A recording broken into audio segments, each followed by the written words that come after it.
I stumbled upon this video by Liz the Wizard, where she was talking about how she ended the relationship she had with the boyfriend for no reason.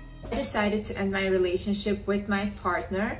Now, the reason that I decided to end my relationship is not because something happened or the relationship was toxic or whatever. Literally nothing happened. However, I still decided to end it. I beg your pardon. I beg your pardon. However, I do think that there's people in the same situation and that explains it. I mean, she has 2 cats already. Not talking about the other cats that are not showing on camera. So she has 2 cats. I don't need to spell it out to you what I mean by that, but you can read between the lines. It's me that have a good relationship, but they don't feel like, oh, I can get out of it because there's nothing really wrong with the relationship, so why do I feel like this? But you still want to get out of it. And for you guys, I want to make this video because people will shame you when you get out of a relationship like that. Yeah, like you will hear so many opinions of like, oh, what you did was so wrong, you're a horrible person. But you know inside of yourself that staying is not an option for you. Sometimes it's fine to listen to your own intuition and to do things according to what you feel like. I decided to make a video today about detachment and why I think detachment in life is so important.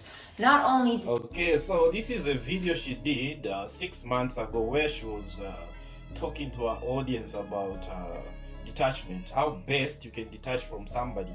How best you can detach from your boyfriend.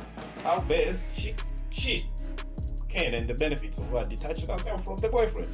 So it doesn't really surprise me that she's saying she ended the relationship for no reason. This is why men are living. This here is the reason why they are living. Detachment from people, but also detachment from things, situations, whatever. Why is detachment so important? First of all, if you are attached to something, if you are attached to a person, if you are attached to a situation, that thing controls you. Is good. Being way too comfortable is not good. When people become way too comfortable in a relationship, they don't want to do anything anymore. That's why you see a lot of people, they stop looking after themselves, like they don't care about anything anymore because they think, oh, I just have my partner, I already have him, whatever, you know? And then the partner starts to lose attraction for the person, or the person starts to feel really bad about themselves and they become very insecure. Now for me, I literally have no motivation and no more passion for life, like at all. Because I literally, like the amount of money even that I bled on the table and I didn't do brand deals or I didn't do anything because I thought, whatever, it doesn't matter, I have my partner. That's what I mean. Like I am not working towards my goals as hard as I should. And it infuriates me. I'm like, I don't have that fire anymore. And to be this comfortable, I don't like it. I don't want to be this comfortable, you know? I want to have passion in life. I want to have like that strive for life again, and I want to go after my goals like really hard. And as well, he as well, like there's so many things that he needs to work on that he doesn't want to work on because he thinks like, oh, whatever, I just have Liz. But now that he doesn't have me anymore, because we're still texting, he told me, he's like, oh, I'm immediately fixing this, I'm doing this, I'm gonna go to therapy now. He has fire again. He has passion again because it's like, oh, I don't want to lose the person that I love the most. And I think we both need that, like, fire again. We need that passion again. And that's it. At the same time, my partner, my ex-partner, is the kind of person, he doesn't have friends. Like, he's very antisocial. He doesn't like socializing. Like, for him, it's me and him together. That's it. Like, he doesn't need anyone else, and he needs he's very clingy. So he constantly needs me around everywhere, or calls me, or whatever, you know? For somebody that has cats, I mean, cats need a lot of attention. I'm wondering how your boyfriend was suffocating you. Him wanting to spend time with you, most of the time with you. Not being with the boys, not hanging out, cheating on you and all that. I'm wondering how that was suffocating you. I get most people feel suffocated to be around, I mean, their girlfriends or boyfriends. But for somebody that keeps the cats, this is not an attack on people that keep cats, but there's just some sayings that people say. It's not a bad thing. I'm saying is people who keep cats are people that like to give attention to others. you know, cater to others, because as long as you don't take care of your cat, those cats won't love you, you know.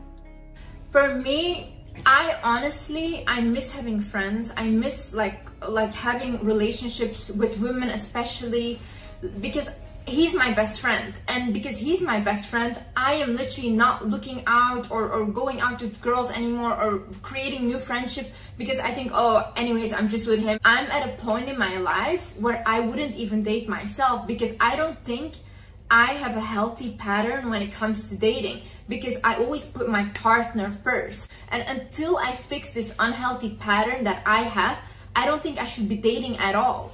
Like, I should be the kind of person that does my own thing, and the person that's in my life should just add value, but he shouldn't influence what I do in my life. Like, I should still have my hobbies, I should still have my friendships, and I shouldn't be isolated with one person. This is unhealthy. It's not that he's telling me to not go out with friends or not do these things, but it's like, because he doesn't do it and he doesn't have friends, when I go even like to a restaurant with my friends, I feel bad, because I'm like, oh, he's sitting at home, like... Your boyfriend had no work, or maybe he creates videos like you, where you post once every week or once a month, meaning you have a lot of time to yourselves.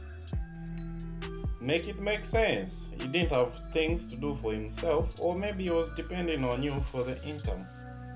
He was just home all the time. He's not doing, like, it makes me feel bad. So for me, honestly, right now, I don't want to date anyone. I want to date myself. I just want to be single for a while. I want to date myself, and I want to get to know myself again, because I feel like I focus my energy so much on my partner that I neglected myself. I neglected my soul. I didn't neglect my outer appearance, but my outer appearance is not me. Like, what is inside is me, and I don't feel connected to myself anymore, and I hate that feeling. I know it's not his fault, but it is mine, because for me, it's like I keep dragging it on, because I think like, oh, we'll get better, and it doesn't, because I have issues in myself that I still need to fix and still need to work on. And I am going to work on them. Once like I have worked on my issues and he has worked on his issues, there is a possibility for us to get back together, obviously. Right now, I think for both of us to grow, we need to be separate. I became so anxious as well, like in public, that even when I go to the mall, I call him and I'm constantly on the phone with him, because I don't want to walk by myself. Meanwhile, before this relationship, I used to travel alone. I miss myself. Like, I really miss myself. And I just want to know again what it's like to have that connection with myself, to not feel weird when I'm alone out in public, when I'm going alone to a restaurant or whatever. I want to have that connection back with myself.